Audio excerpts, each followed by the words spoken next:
If you are in the process of planning for your estate, please consider including KAWC, KOFA, and other charitable organizations in your will or trust.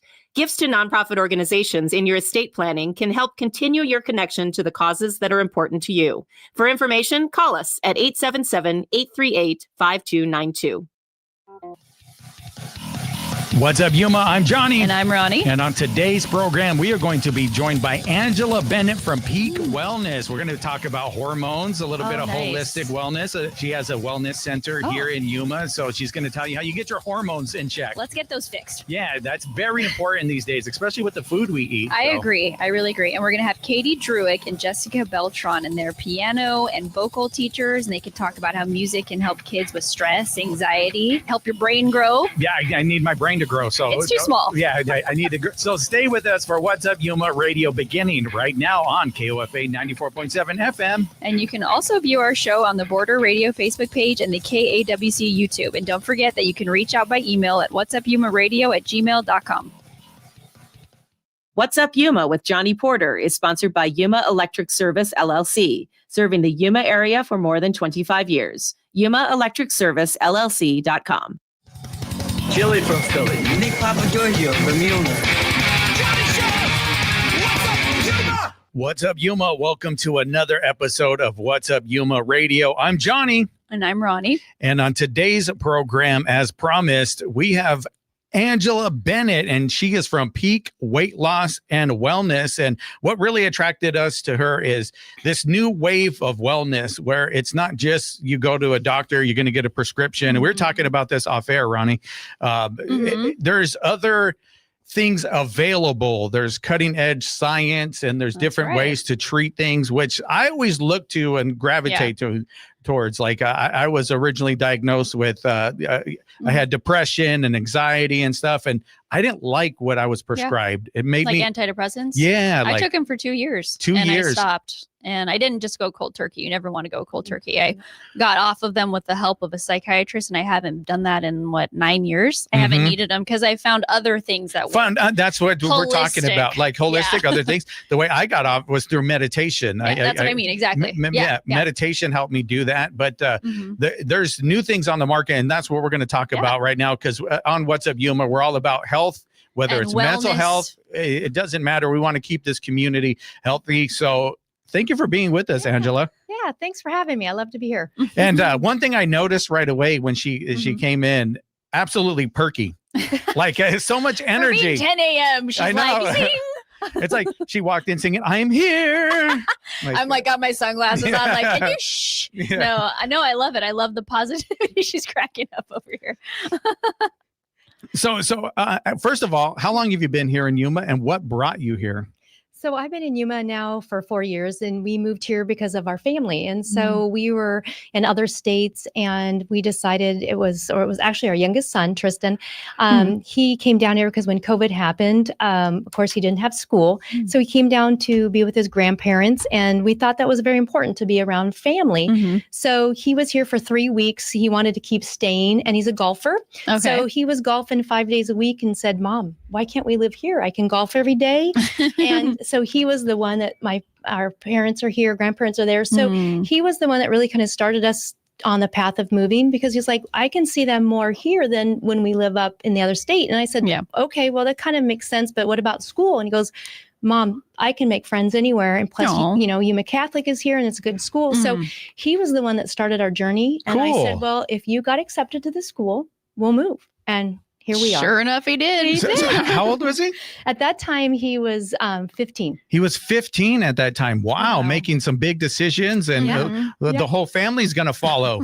So grandma, grandpa, they came here to retire? So all of our family's been here. Well, they're still snowbirds, but they're here 10 months a year. Gotcha. However long. More here than up in Idaho. So anyway, so it was really nice. We've met such great people here. It's a great community, and it's like home. I mean, we love it. We wish we were here sooner, but it is what it is. Oh, really? And now you're here, and you're never leaving. No, we're never leaving. So what were you always in the medical field? Is that what you did when you first got here? Because I know your business is relatively new, right? So what were you doing when you got here? So I've always been in medicine. I've been in medicine for 35 years. I actually started medicine when I was 16 years old as a CNA in a nursing home. And so I decided at that time it was my passion to help people. So I've always been in medicine. I tried different things. I was in pediatrics. I did women's care. I did, urgent care. And then I went back to school to be a nurse practitioner 15 years ago. And when I decided to do this path, it was because I wanted to give more to patients and learn more in healthcare. So I said, all right, so Tristan was small and I decided to go to school as I was a mom. So it was a little challenging, but I realized what my path was. So I've been in emergency medicine. So I've been working 2 jobs. I was traveling out of state and working, plus I was working here at a local hospital in the ER.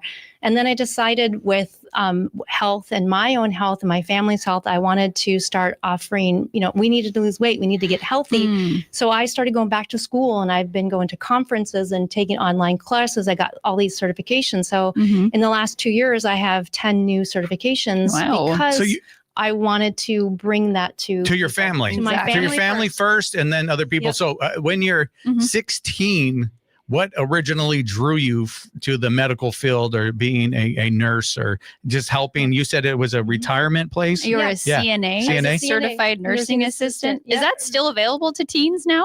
I'm not sure. I'm like, that sounds young. I'm not sure. Up in Washington at the time we could. So I worked in the weekends, but it was my grandmother and her health and her passion. And So she had a passion for it, your grandmother? Yep. Oh, okay. What did she do? She was in the farm, but she was sick. And so when they started having problems, I'm like, well, how can I help them? Oh, so grandma started to get sick and then you started to wonder like, what could I do? Yep. So you're 16 and you started to figure things out at 16? Yeah. And then so by the time I got out of school, I graduated with my bachelor's in nursing when I was not even 20. Wow. Not even 20. And what a go-getter. No wonder your son's like 15. Like, I'm moving the family. It's like, pack up, everybody. We're leaving. I found a place for us to live. I've done it all. I'm in my school. Like, you passed it down to him. Yeah. Yep. Wow. I love it. And health has transformed me and my son and my husband, because with all his journey now too, losing weight and getting off his medications, he's active now, he's out, it transforms us. So can you say for the people listening, would you mind mentioning maybe some of the medications or some of the successes your husband had? So when he started on one of the GLP-1s, which are the injection medications, and so he started doing that. Well, before that, the Western medicine, the typical stuff. Like, what was he on? Yeah, so he was on 4 different blood pressure medications. He was on 3 different statins or cholesterol medications. He had a CPAP machine. He had some diuretics. He was on. He had like a pill bottle. I think he had like 12 different things he was taking. So 12 things in this pill bottle. And the reason why I ask because that is pretty normal now. That seems very normal. Like when it seems crazy to me though. Like, how do all those things not hurt each other in your body? You know what I'm saying? They're all different brands of medicine. So how are they all like competing against each other in your system? Yeah, who knows what they do? They're fighting in you. Like, wow. I remember the first time I was putting on a statin. Again, I didn't like it either. What is that? That's for cholesterol. Oh, okay. Yeah. Gotcha. I remember, didn't like it. Yeah, I felt nauseous. I felt real nauseous. And I remember I went to the doctor, my doctor at the time, and he's like, you're going to have to be on this for the rest of your life. And this was maybe 10 years ago, I think 10 years ago or 8. But anyway, I was like, well, you're not my doctor anymore. So fired. He's my friend still. I still love the guy. We're still good friends, but you're not going to be my doctor if this is what it's going to be. I'm not going to take this anymore. Because if the first while I lied, like I'm like, yeah, I'm taking it. And then finally it's like, dude, I'm not taking it. And I like that you like stood up for yourself. I had to. I had to. And you have to. You need to work with your provider or caregiver, whoever you're working with. You really need to work with them. And if you're having side effects or you're having problems, that person needs to know. I'm having this. Then let's look at something else. Let's try something different. You've got to work together. And I think that's what also was my passion is I spend time with each person, making sure what's going on. I want to get to know that person.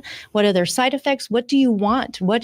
Everybody has different things. And do you really need to be on these? Can we find alternatives? There's so much more. You talk it out and everybody's different. I remember getting pregnant at 35 with our daughter and immediately they're like, oh, you're 35. You have a geriatric uterus. I'm like, I'm 35. And they're like, like, you need to be on I've never had an issue with blood pressure. My blood pressure is like textbook, and they prescribed these blood pressure pills. I said, I'm not taking it. Like, I'm not doing it. And what were they going to do? Make me? And they didn't. And so it was fine. But I'm not that, like, you can't just give somebody, oh, you're 35 of age, here, take this blood pressure medicine because you're pregnant. You have to, like you said, it's individual case by case. It is. Yep.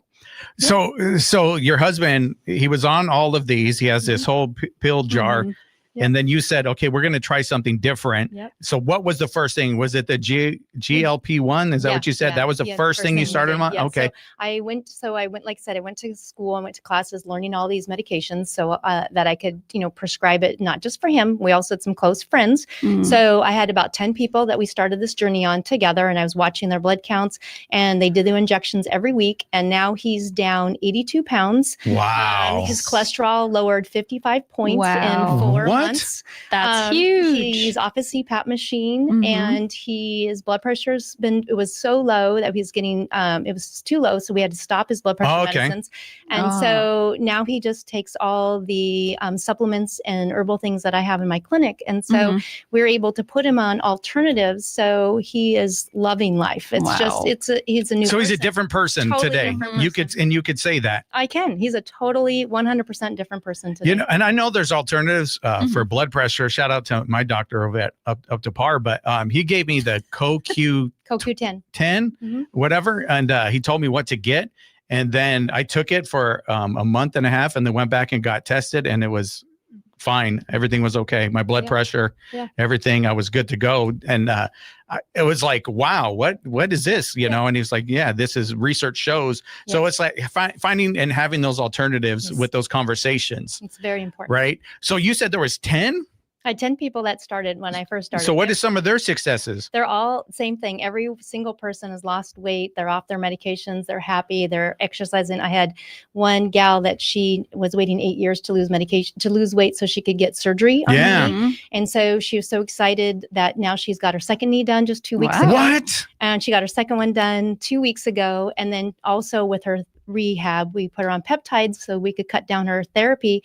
Her physical therapists are already like, she's back being active, walking. She came into the clinic to see me last week. And I'm like, what are you doing? She's like, she's faster healing recovery. And so it's just a matter of they're all happy. So they were my first ones. And then everyone started seeing them. So that was your weight. experiment batch. And now everybody was like, it's just all my business started word of mouth because they all started losing weight and all healthy. And, So these 10, they're family and friends. Is that what it was? Yep. And you went down, you had an intervention for all of them. You sat You're down. like, who wants to join my science experiment? Like, I don't know if it'll work. You had them over for food and like, hey guys. By the way, the reason why you're here, you've all been invited to participate in my experiment. And, you might grow another arm. I don't know. But it's free. It's free. And so you did that and started to see the successes. And how long? Like when did you start to see like I'm onto something? So I started noticing it within the month. I mean, within the month, because they were all losing weight. They all started feeling good, sleeping good. They all started within a week of these medications having already feeling great.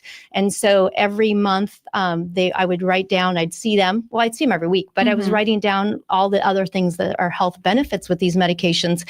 And so we just tracked it. And then when people started seeing them lose weight, feeling good, then the word just kind of started spreading. And it's just to see their transformations and how they feel. It's all about how the person feels. Did you take like before and after pictures at all? Or I did on a few of them. A few of them? On this experiment? Yeah. So then they, like you said, they started going out and they just not even trying to be salespeople, obviously. They're just having a different experience in life that they're sharing with people. And then that. Well, people are probably like, you look great. Yeah. What happened? And you're like, Angela cured me. Yeah. It's like, actually, I was invited to this dinner party. And it turned really scary, but now I look great. Yeah, here I am. Yeah. So, great. This is amazing. And taking the risk they all took, and they said, okay, we're going to listen to you, but you have a background in it, right? You're not going to give them something that's going to hurt them. You've been doing it since you were a child phenom at 16. Being a CNA already. I was like, what? So how did you discover some of these things originally? So how I discovered these medications originally is I was working at one of my locum travel nurse practitioner jobs in the ER in another state. And so I was working here, plus I was traveling. And so I was doing that for 2 years. So when I went to one of my locum jobs, some of the nurses I got to know really well, they were talking about a nurse who used to work in the ER was opening her own clinic. And this was 2 years ago. And I'm like, what is she doing? They're like, oh, well, she's doing weight loss. I'm like, oh, well, what's this all about? So I called her and said, hey, why I'm not seeing you in the ER anymore. She was like, oh, I want a lifestyle change. I want to do wellness. And so she opened her own clinic. And so I went over to her clinic and watched what she did. And then she said, this is where she went for some of her education. This is how she ran her clinic. And I just followed her for a day. And then it kind of 2 months later is when I realized, man, this is what we need. We need more of this. We need to help people have options because these medicines are life-changing. They truly are. So did you see it within her clinic? Did you see some of the patients change and like some of the testimony? Well, just her testimony with what she showed me in their charts. And in the charts. So you could read the charts. You're seeing that, okay, these markers, there's change and they're going in the right way, the right direction. So then 2 months later, you're like, hey, wait a minute, I could do this? Yeah. And I'm sure you saw kind of like a revolving door in the ER with the same type of problems over and over, but your hands are tied as to what you can do for them. Well, it is. And the emergency medicine is great because it's for emergencies. You need it, life-saving things, heart attack, strokes, things. But, wellness is not, emergent. And wellness is something that we've all been so busy and we're so stressed and our lifestyles are so go, go, go that a lot of us have put in our own health on the back burner. That's right. And so I think now trying to get this out to people, it's time to take care of ourselves. It's time to say, hey, let's look at ways to get feeling better again. Let's slow down. Slow down. Me and my husband were just talking about that yesterday, the hustle culture of today and how bad it is for you. It is like take a break, take a nap. You know what? With that, we are going to take a break. We're going to do, because Ronnie said so, then I got to do it. It's the Ronnie show. So we're going to take a break and we're going to find out how those 10 went to her making that leap and starting her own business. We're going to do that. You're listening to 94.7 KOFA Border Radio.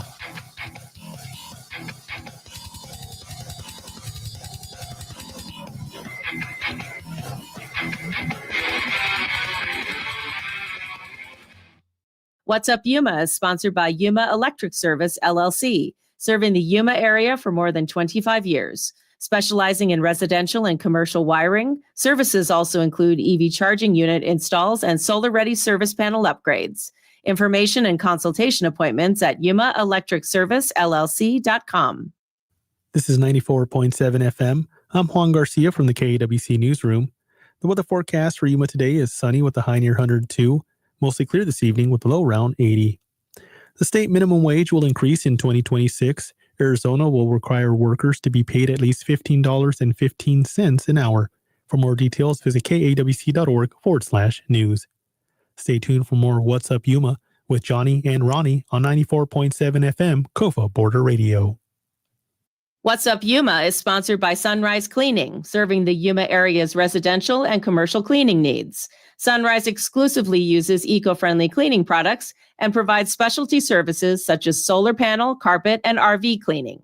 More information and appointment booking at sunrisecleaningaz.com.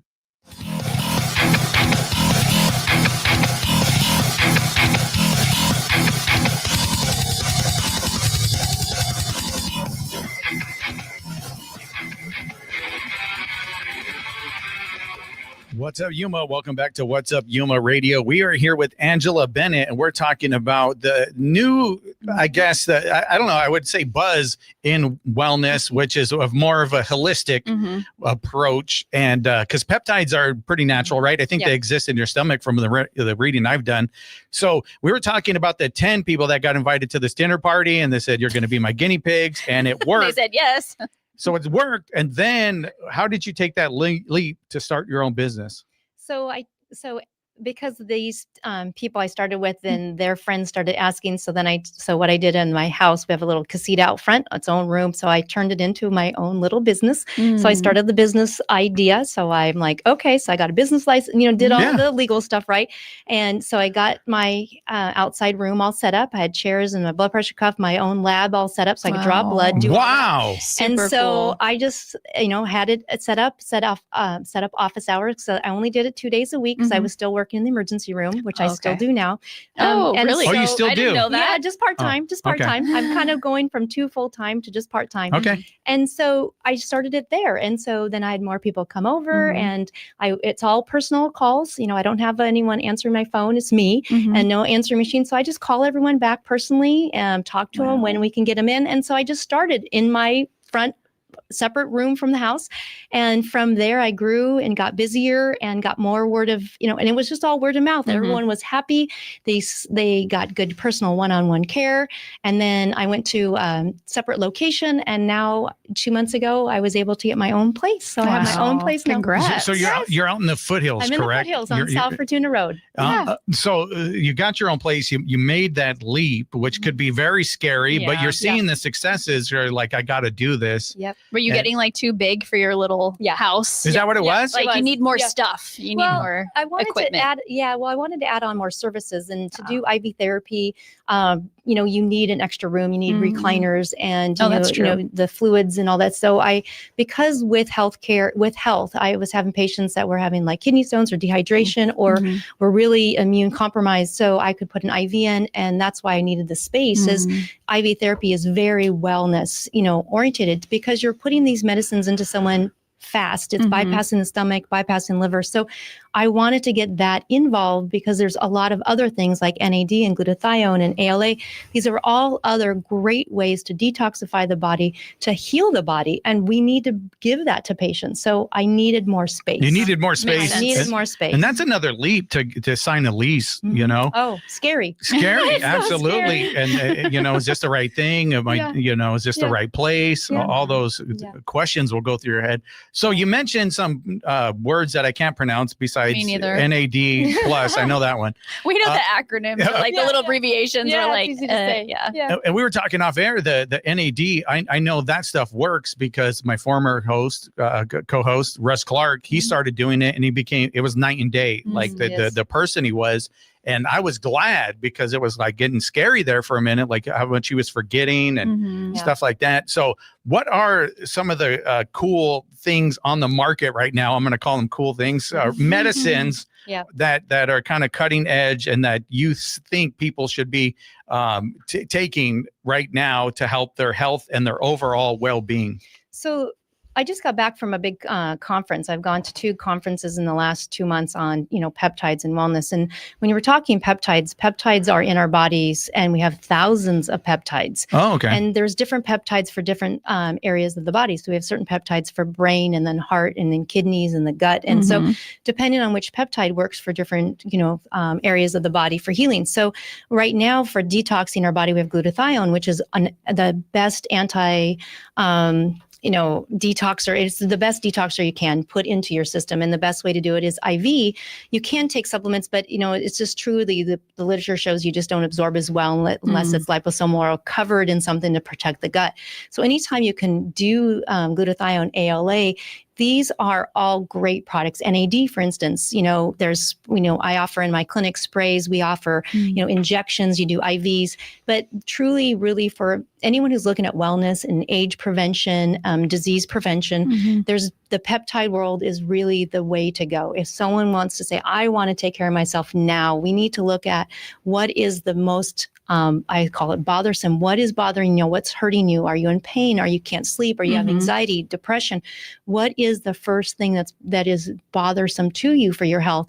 We focus on that first and decide which peptide works great for that. And there's multiple, therapies. And so it's just really sitting down with that patient, finding out what is their chronic problems or what is it they're trying to achieve. I mean, we all have an endpoint, but between now and then, let's live the best we can. And that's where wellness is important to me and also to give to my patients. What are they looking for? What can we fix? And you choose to blend Western, Eastern, and holistic. Yes. Why?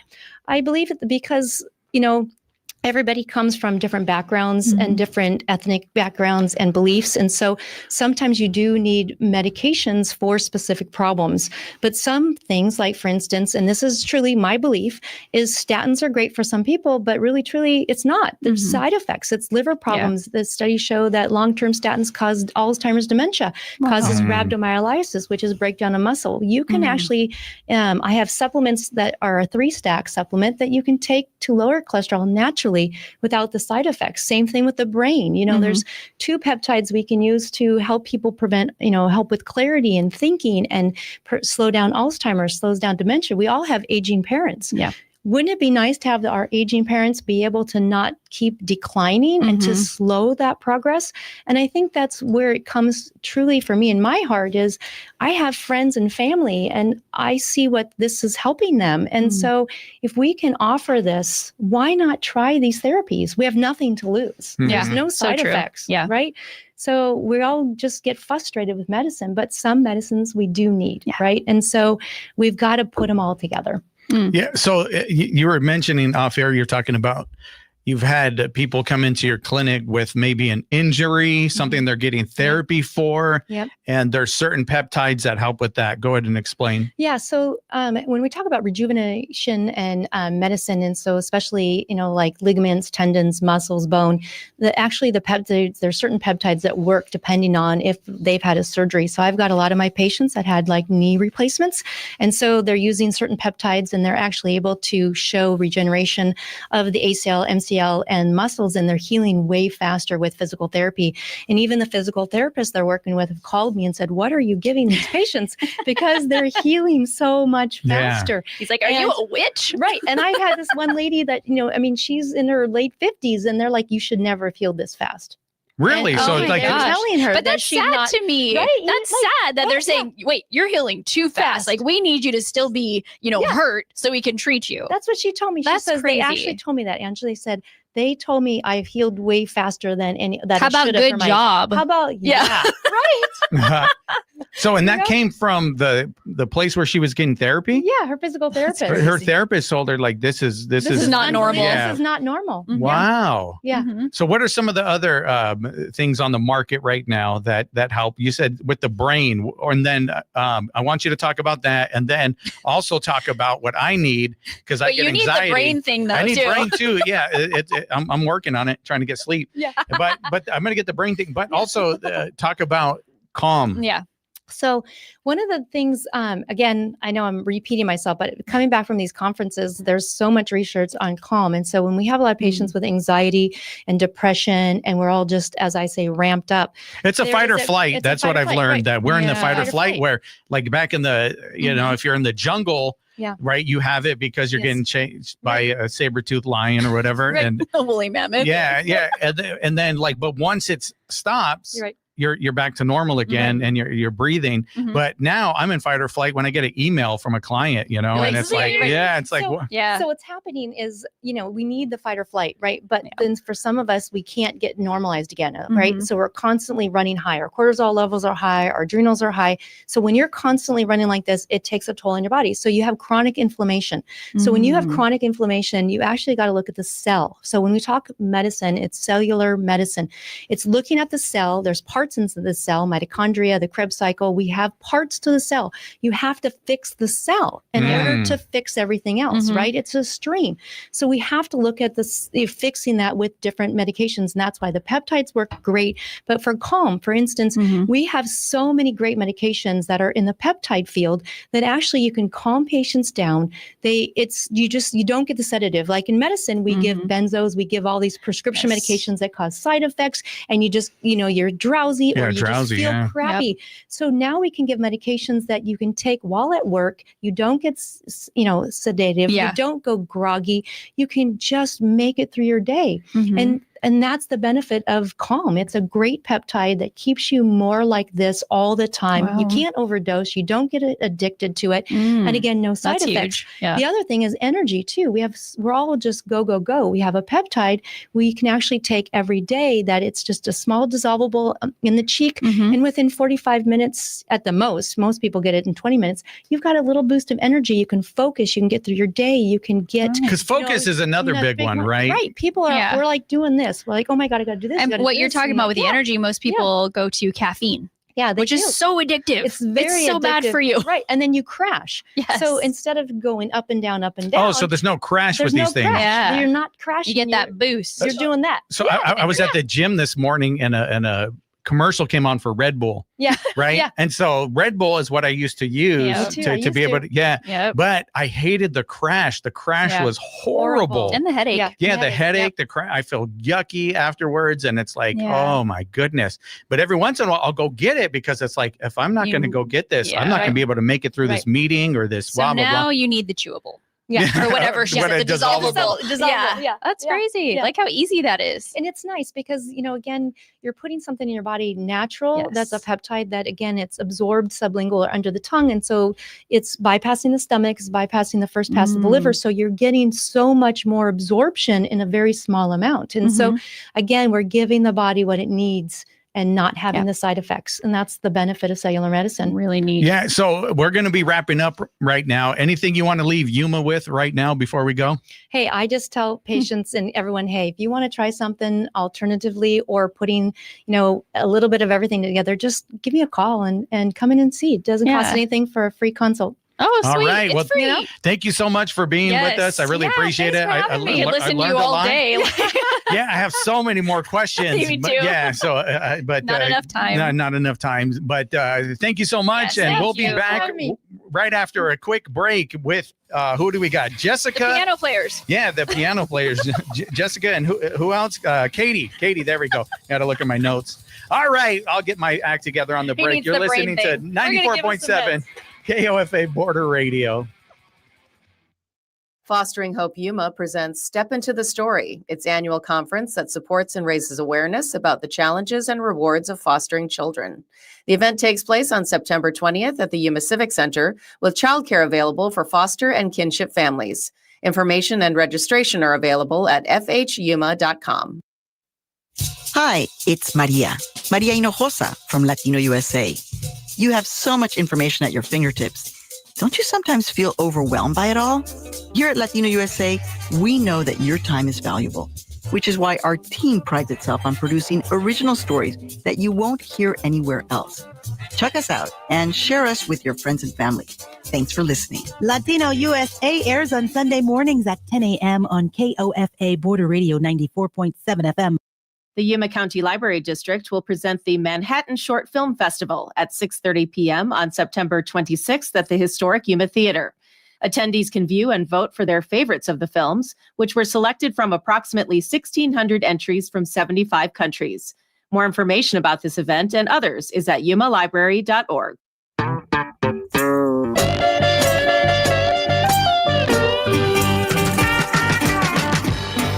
Hi, this is Thomas Crivens from Beale Street Caravan. Coming up this week, we've got Keisha Cook Norman, live from the Green Room in Crosstown Arts. Thursday evening at 7 on KOFA Border Radio 94.7 FM.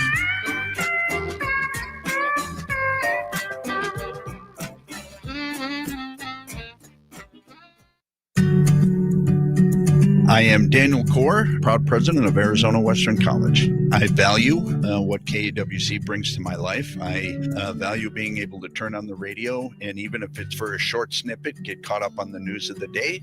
There's a credibility to KAWC that I think is so important, especially today. I love being a sustaining member because I don't need to think about it. It's just once a month. It's easy, and it's a good investment. Please join me as a sustaining member, ideally, if not a one-time contribution at 877-838-5292. If you prefer, get online at kwc.org. It's secure, it's easy, and join me as a sustaining member of this valuable community resource.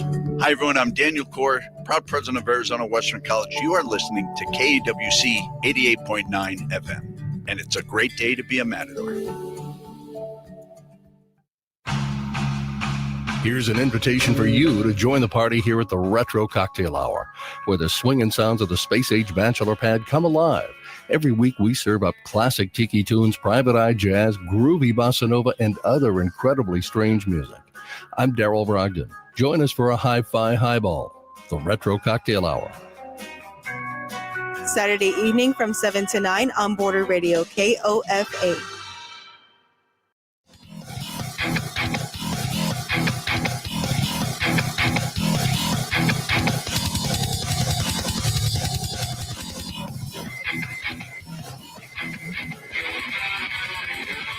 What's up, Yuma? Welcome back to What's Up, Yuma Radio. We are now joined by Jessica Beltran and Katie Drewek, and it's Jessica Beltran Piano. So at least one of them plays piano. I know that. But the other one, no shade. Yeah, no, but we were But talking off air. She's like, work. that's why I was like, oh, she just does administrative work, and I was like, no, I know Katie. She does much more than that, right? I also play the piano. That's what I thought, right? I figured you did. Yeah. But you just don't teach it, or? No, I used to. Okay. Oh, she's fed up with the kids. We'll find out why. Yeah, we'll find out. We'll leave that in suspense for everybody. Why did you stop? Thank you guys for being with us. I appreciate it. So Jessica, we'll let you go first. You from Yuma? What brought you here? I'm originally from California. We came to Yuma about 13 years ago. I had a sister that lived here, and so. Okay. So what brought her here then? Oh, her husband was a pastor actually, and so he came. Really? Yeah, okay. To the church here, and they just kind of got stuck here. So how long ago was this? I came 13 years ago. You got here 13 years ago. You like it? Yeah. She was all. Well, there was a hesitation there, so we're going to move on and talk to Katie. But it's like No, how I'm just everyone kidding. feels when they first get here. They're kind of like, yeah. Is that how you felt? No, I like a lot of parts of it for sure. Okay. The heat, of course. Yeah, the heat's never. Where'd you come from in California? Central California. Okay. Fresno. Oh, okay. Well, it's a big difference, or? A lot of similarities, actually. Yeah, that's what I thought, because it's another agricultural place. Oh, I didn't know that. That's cool. Yeah. So you're used to the farms, right? In the dirt. Yeah, for sure. And then same question for you, Katie. Are you from Yuma? How'd you end up here? Moved here when I was 7, so Yuma's my home. That's all I pretty much remember. That's Well, where'd you move from? My family was traveling a lot before I moved here. We were based out of Washington, but we weren't there very often. We kind of moved around a lot. Oh. Okay. What brought your family here?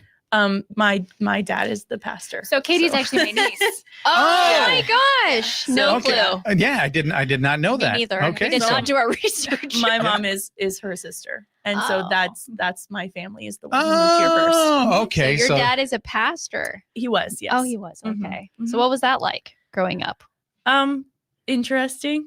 So is that why you learned piano? Because you had to play? Kind of. My in the mom's ministry and stuff? Yeah, I did that a little. My mom's also a pianist, and so it was important for her for us to kind of learn as we went, and so I learned. I've always wanted to learn to play the piano. Like I've tried the drums when I was in 6th grade. It just sat there in our living room. I did like one lesson and I was like, too hard. And then I tried guitar in college, too hard. And now I'm like, it's on my to-do list to learn the piano. It's been on there for like 3 years.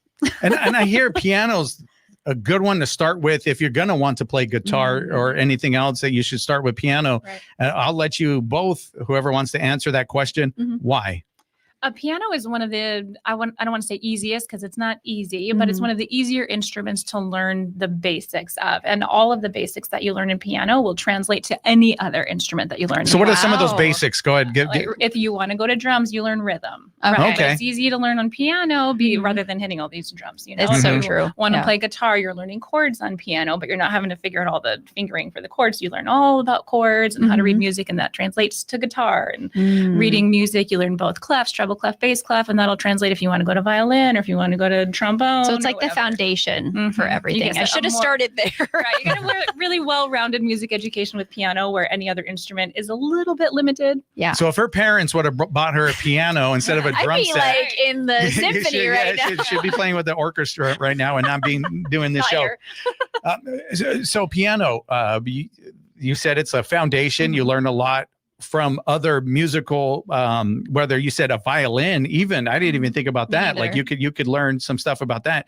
So what is a typical case if somebody walks in and says, I my kid, got to give him lessons, he's driving me crazy, but wants to do something? What is it like? What do you first do when you sit down with that kid? Yeah, so we do cater a lot to each individual student, but we start with a few basic things, particularly the first 8 or so weeks. We start with even no books. We don't use method books. We're starting right away with learning how to play songs on the piano. Songs by ear, simple songs. Mary Had a Little Lamb, Twinkle, Twinkle, Little Star. Songs that they've sung. I've mastered those. You're on their way. Singing or playing? Well, I think I could play them still. I don't know. It's been years. Oh, okay. So we're starting with those basic songs and then strengthening the fingers, especially on the age of the student, the younger student. They don't have all those muscles or even bone development yet. Oh, wow. And so we're spending a lot of time developing the finger strength and things and learning how to play simple songs, connecting the songs that we know with how to play it on the keys. We're starting right away with playing music rather than just some exercises or reading dots on a page. Yeah. And then from there, we learn how to translate those songs onto sheet music. So did you learn this by experience, that it was better to just kind of, let's go into it, let's get some like physical movement happening versus reading the note?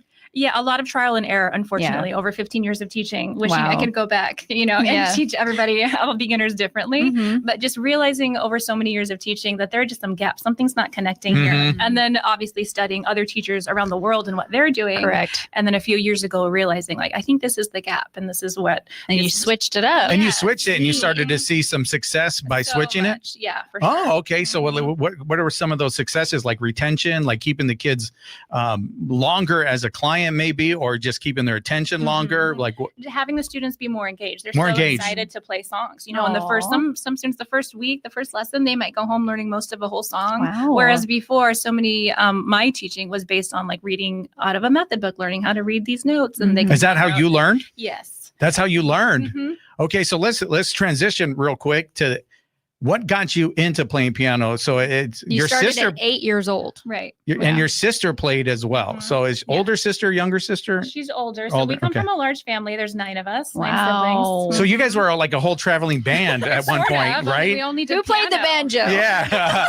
It's like a whole folk thing. Yeah, that's what I'm could've imagining. Yeah, but In his head. in my head, we're going to go with it. So Yeah, that's okay. I what was like the it. name of the band? No, I'm just I kidding. won't burst that bubble, but we'll just segue. So, okay, so you started at 8. Yeah, Okay. all there are 8 of us learned to play piano. One got out of it somehow. I don't know, Uh, but the rest of us did. So it was just kind of a So family all- thing. oh, One got out. Yeah, 8 of 8 us. learned how to play. Mhm. Okay, so okay, the one got out of it, but were you like, did you like it, or is it just like I it's did. piano time? No, I really gravitated toward it. Yeah, I did. I'm number 8 out of the 9. Okay. And Oh so, my gosh. so many of my older siblings, I could see what was possible. Exactly. Good I examples. wanted to be able to do that. So did any of the other siblings move to another instrument since it's the bass?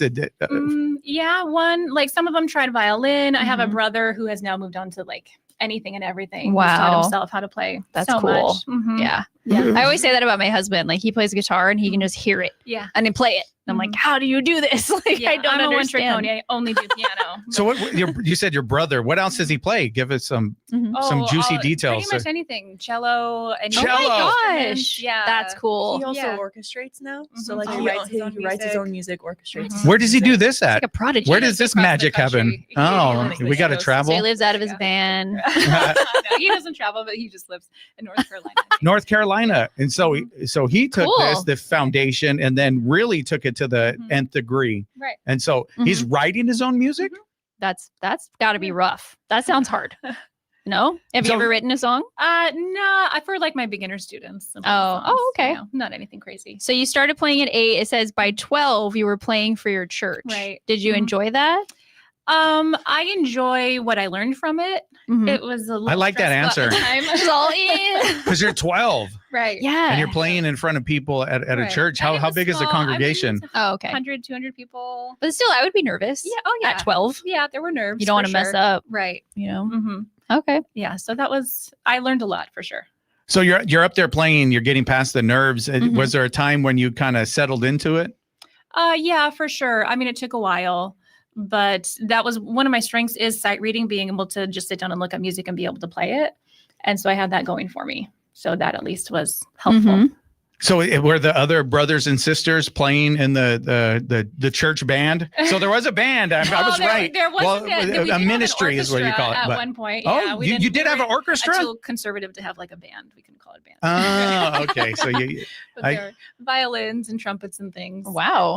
In the church, like during the. Yeah, okay. like when they would sing the congregation songs and things. Mhm. And so I would play the piano, and then other kids and adults would do the other instruments. So were you a kid during this time, Katie? I wasn't born yet. No, but like later in the church, were you like a kid growing up in this? By the time that she was old enough, my parents were already married. They were in college. They were okay. off on their own because my mom's the oldest. So I wasn't super involved in this church. Okay. I don't remember a whole gotcha. lot of it Okay. because we were already traveling by the time I was like 4 or 5. So that's kind of what I remember. I remember visiting sometimes. But it's all kind of fuzzy. So what's your background? Like you said, you came here at 7 and you went to high school, like I'm assuming all that stuff. What did you do after high school? So I was homeschooled through high school, and then I was taking I had learned the piano, and then I had switched to the violin. So I was taking violin lessons, and my violin teacher asked if I would kind of like apprentice under her to take over her program. She taught at a private school here. She taught an orchestra program. And so I kind of did that straight out of high school. I was 18, and then I started student teaching with her at a private school here. And then I did that for 3 years, and then I took over that program. Wow. And then I taught another 2.5 years running that program. Wow, you got set up like right out of high school. Yeah. And how many students were in that program? I ran about 250 students. 250 students? Yeah. I see why you retired. That's a lot of kids. Yeah, 1st grade to 8th grade. Oh, Whoa. Oh my gosh. That's so a lot to now deal for with. you guys, you kind of do the admin side you were telling us. So you kind of deal with the parents. So I can see how dealing with 250 kids and then all of their parents, you have that experience. Yeah, I realized that when I took over that program, I realized that the part of it that I liked was the part that I was doing for her as a student teacher, which was a lot more of the admin part. Okay. So then when I took over the whole program, it was very different, and I did not like it. I did like it, but it was not exactly what I knew I was suited for or that I super loved, the day-to-day stuff.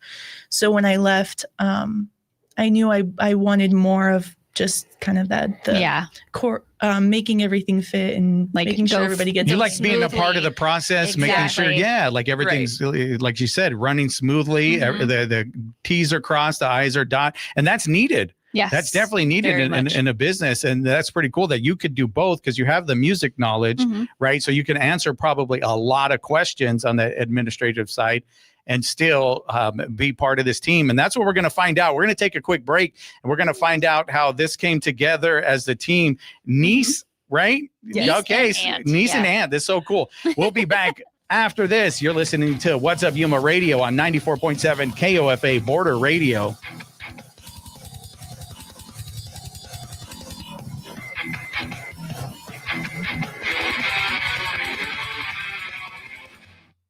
Blood services provider Vitalant is hosting blood drives at Yuma locations on an ongoing basis. Every 2 seconds, someone in the U.S. needs blood. This could be a little girl in the ICU or a mother with stage 3 leukemia. Donations of all blood types, especially O, are needed. Appointments at donors.vitalant.org. Hear the rhythm. Feel the beat. Let your curiosity run away on the Latin Alternative. Hi, I'm Josh Norrick. Every episode of the Latin Alternative takes you on a thrilling rendezvous of sonic and exotic landscapes in Latin rock, funk, hip-hop, electronic, and tropical music. Join me and my co-host Ernesto Lechner on the Latin Alternative. This evening at 7 p.m. on KOFA Border Radio 94.7 FM. Monster Mash, a Halloween party benefiting Hospice of Yuma, will take place on October 31st at the Hilton Pivot Point Center. The event will include dancing, a raffle, appetizers, and contests with prizes. Details, tickets, and sponsorship information is available by calling 928-343-2222.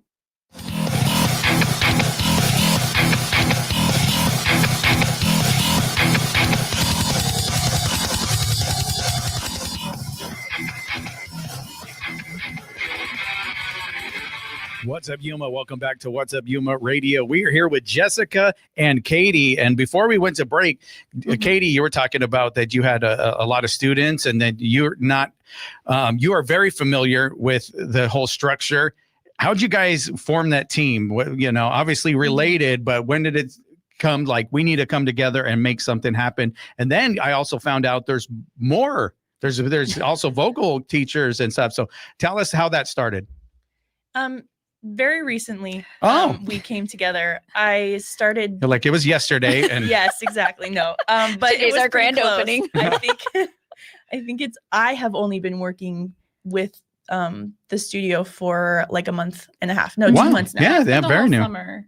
That's right. I did. Did you need her? Like, I was gonna say, Yeah. did you go to her and be like, please help me? Like, I need help with the admin side. Yes. Yeah. I had gone to the point where I had too many. I had a good number, like 60 private students of my own. Wow. And so getting to handle all of the invoicing and the communicating and the scheduling, and it was all a bit much for me to handle. And so I came to Katie and I was like, well, I have just a few things. Could you handle a few things? I think it'll take you like a week. And that would be Just great. me, and I'll just go down the list really quick. And then I like think this I long. filled like 3 pages in my notebook. Yeah. Oh, wow. If you could do this, and then this should probably be done, and then this too. Oh, and then wow. Katie came back later, and she's like, I think this is more work than you think it is. Yeah. Okay. Then But she you just kinda agreed to stepped in. help. Yeah, no, it's exactly the kind of stuff that I like to do. Mhm. And so I was totally willing to help her out. It's a business that I believe in, and I think it's doing really good. And so I would love to be a part of it. Wow. So, yeah. So when she came on board, were the other teachers already there? My nephew was, so her brother Taz. Okay. I've been mentoring him a little bit, teaching him how to teach. Mhm. And then just recently, her mom, my sister. Gotcha, She's gonna be okay. starting this week, actually. So the wow. whole family crew, and The band is back. Right. and I met your brother, and what's his name? I'm sorry. Taz. Taz.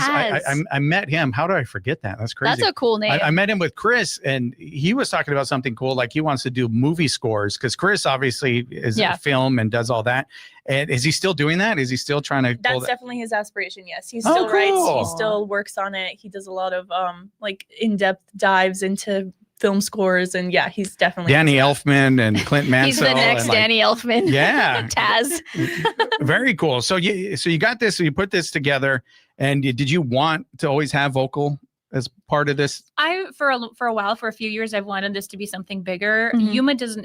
Yuma has a lot of individual teachers and things, Yep. but there's not one real central location to do it all. So I would love to see it grow even bigger to offer other instruments. We're starting Really? a performance choir. Cool. Yeah. What are some of the other instruments that you would like to? Oh, I would love to. Students always ask me about drums. Yeah. Is one. We have quite a few good strings players, but teachers are strings teachers, but Mhm. they're overwhelmed with the requests. There's too many students and not enough teachers here. Mhm. So I'd love to partner with and You need offer some more strings. teachers. Yeah. Yeah. Mhm. More string teachers. Right. Yeah. All Wow. of them. Mhm. And I know, Ronnie, you had some questions. Yeah. So I kind of want to know, like, what life skills are you setting these kids up for in terms of learning music? It's not just music. Right. So what are you teaching them? Like, do you see this helping with anxiety? Do you see this helping with what do you do? So many, and again, it depends on the student. But I had a message from a parent just the other day saying, thank you so much for working with my child. They're usually so anxious in these situations, but they've just really opened up in this format. Their self-esteem. Yeah, just when you give them these skills of showing them what they're capable Yeah. of. I can't Because they don't know, right? They don't know what they're capable of until you get down there and you're like, I can play Mary Little Had a Little Lamb thing, And I remember Joy to the World. I did a little bit of that whole thing, but yeah, so it gives them that confidence and it makes them feel better, and it probably really helps with ADHD that we're all plagued with at this point because it gives them something to focus. And we learned from a previous guest, it's getting those synapses back together, like you get that brain to fire correctly. It probably helps. Have you heard anything about that? Like kids can focus or pay attention more? I've had students with various degrees of autism, and their parents say this has helped their reading because they're trying to read along or things, and so it's translated into their academics for sure. So many skills, and it just Well, it gets them off the screen, right, and actually doing a physical act. And That's I there's think so what I much love most brain about connection. it. We're oral, we're hearing, or finger, development. And you do groups, I do. right? So this is a group setting, so they're making little friends. I do both group and private, depending on what is good for the student. So yeah, there's a social aspect to the groups. What are the ages? We offer for all ages. Okay. And then for voice groups, there are specific ages, and then piano groups right now, mostly ages 5 to 8. Okay. That's another thing I would like to see expanded even to adults eventually. So you've probably had so much experience teaching kids and adults. Who's easier? Kids. Kids are easier, huh? I'm not surprised. I thought you would say that. They're like little sponges. Yes, and adults come with so much baggage about like what they're capable of. So what do they love that. Let's park here real quick. So what do they say? Like, I can't do that? Or they like what? Really? Yeah. Like the limiting mindset? Oh, for sure. Yeah. For sure. And plus their time is limited. And They're working. They're busy. Right. Yeah, they got a lot They of probably do like 3 lessons and they quit. So often. That sounds like me. Yeah. That's unfortunately happens. Ronnie quit already. She hasn't even taken a class. And I'm she's already like, discouraged. I'm already done. I don't have the time. I can't do it. I can't but do it, the guys. adults that are really truly committed and disciplined, they do see a lot of progress, but it does take the time and the discipline. Mm-hmm. How many kids do you have right now? I am personally teaching 56 students, and then across the whole studio, I think we've got almost 80. Yeah, 77 students right now. She would know. She's admin. Right. She was like, yes, the correct number is 77. Do not round up. Okay, that's still a lot of kids to teach groups. So how is it dealing with the parents? You do that side of it. It's mostly fine. Every once in a while, there's, you have a crazy story, but most of the time they're super accommodating. You be accommodating, they'll be accommodating back. Like you build a connection, they're gonna build a connection. Yep. So I think a lot of what Jessica has grown in the past is like very personable, very face-to-face talking. And so we want to like continue that and not be like corporate feeling. Yeah. And so just getting parents to know who I am and that I'm here for them. I'll answer any question. I'll help them with whatever they need. Helps a lot. And then when you go into it with that mindset, then they're way more likely to be nice. You're to so you. sweet. They're like, I can't get mad at you. That's the goal. Do you guys do like a what is it? Like not a play. What is Recital? it? There you go. Yeah, we have one coming up in November. Actually, there will be 2. There's too many students to fit them into one. So we have 2 evenings in November 20th and 21st will be our fall recital. Where does that take place? Yeah, I was going to say, and what's it like prepping for that? Prepping. Oh, it's a lot. Right now we're just gathering because it's not required for students. I never require or force my students to know anything. It's always optional because as one that has experiences performance anxiety, I'm not going to put that on them. Sure. But a lot of students do opt in and choose to perform. So we have to figure out who's performing, and then we got to choose music and then help them prepare and then obviously prepare with the performance, good performance skills. Was that always a goal to do recitals? Oh, yeah. Oh, so it was always okay. So you wanted to do that. And like you said, there's a lot to it. Yeah. So the pressure's on, but it's worth it to get the kids out there, to let mom and dad and grandma and grandpa. You can show them, this is what I've been doing with all your money. Right? Pretty much. Yeah. So what does it, your typical student look like? Is it somebody that wants to go on and maybe do film scores one day? Or is it just somebody that just wants to fill some time up, or is it everything in between? It's everything in between. Sometimes it's parents that want their kids to be exposed to all different areas, and so they try piano for a little bit. Sometimes it's students that want to go on and do something amazing, and and then we try to cater a little bit to each one and what their goal is. So tell me about when you worked here with AWC. Oh, yeah. You've done stuff here. What did you do? So I was one of their accompanists for their music department. So I played the piano. I played for their choirs and their soloists and their instrumentalists and some of their like when they had plays and stuff, or like mostly they would do choral concerts several times a year. So I do that, and then all of their formal recitals and informal recitals, and the staff does. How'd you get connected with that? So Professor Grimes is the head of the choral department, and I played for another choir, a community choir that she sang in. And so we got connected through that, and she was like, "Hey, do you want to hang out? Play some music together?" What's the most fulfilling part of what you do? I mean, it would have to be seeing the love of music develop in the kids and seeing them realize that they are capable of being a part of that. That's music is so important. It brings people together. I know when I'm really stressed out, like I can put some music on and just feel better instantly. Yeah. So like I love music. Yeah. So what you're doing is great. We probably only have a little bit of time. Can you share like one of your most important success stories? Do you have one? Anything that sticks out in your memory with a kid? Oh, there are so many. It would be hard to pinpoint. I think, like I already mentioned, the mom that sent a message of the daughter that had, typical anxiety, but just really opened up in that space. It just shows what music can do, especially when it's cultivated in a warm environment. Yeah. Like that. So tell people how they can find out more information about your programs and a little bit about your program, because I did see on the website, like kids were getting involved. There was some action. Like they were moving in the pictures. Oh yeah, for the voice especially, because the music is a whole body sport, right? Yeah. And so it takes the whole body to be involved. So we've got you can head to our website. It's jessicabeltran.mymusicstaff.com or the Instagram, which is Jessica Beltran Piano. Right. That's how I found you guys. Yeah, because I thought it looked really neat. And I've got little kids. I got a 4-year-old, 7-year-old who loves the drums. Maybe he needs to do piano first, obviously. He's repeating my mistakes. Well, my son wants to play guitar. So he's like, we got to go head over to Fretworks or something, get a guitar. But I'm thinking maybe piano, but it's hard because he wants to be a rock star. So it's like, that's the thing. He can be Elton John. But it's tough to tell a kid, you're going to be a rock star, on a piano, right? But maybe I can convince him and get him in your class. Well, thank you guys so much. For helping the kids. Wish you the best of success, and thank you guys for being with us. And with that, What's Up Yuma Radio is a production of KAWC Colorado River Public Media. We broadcast from the studios in the Matador Activity Center at Arizona Western College in Yuma. We want to thank our engineer, Talon Gonzalez, Anthony Arnales, Juan Garcia, and Dave Reek. And you can find out more about KAWC at kawc.org, on Facebook at KAWC Radio, and on the KAWC app. And stay tuned following our program for KOFA Midday Music. And tomorrow's program, we're going to have Tanya Wright. She's going to be talking about school choice, and also going to have Elizabeth Cooley. There you go. Thank you so much. Writer. Yeah, she wrote a children's book. You can get it at Barnes & Noble. Awesome. And you can listen to the podcast version of our program anytime at kawc.org/podcast/What's Up Yuma Radio, and email us at whatsupyumaradio@gmail.com. All right. Thank you guys again. Yes, thank you guys. We appreciate you. We'll be back tomorrow. What's Up Yuma with Johnny Porter is sponsored by Yuma Electric Service, LLC, serving the Yuma area for more than 25 years. YumaElectricServiceLLC.com.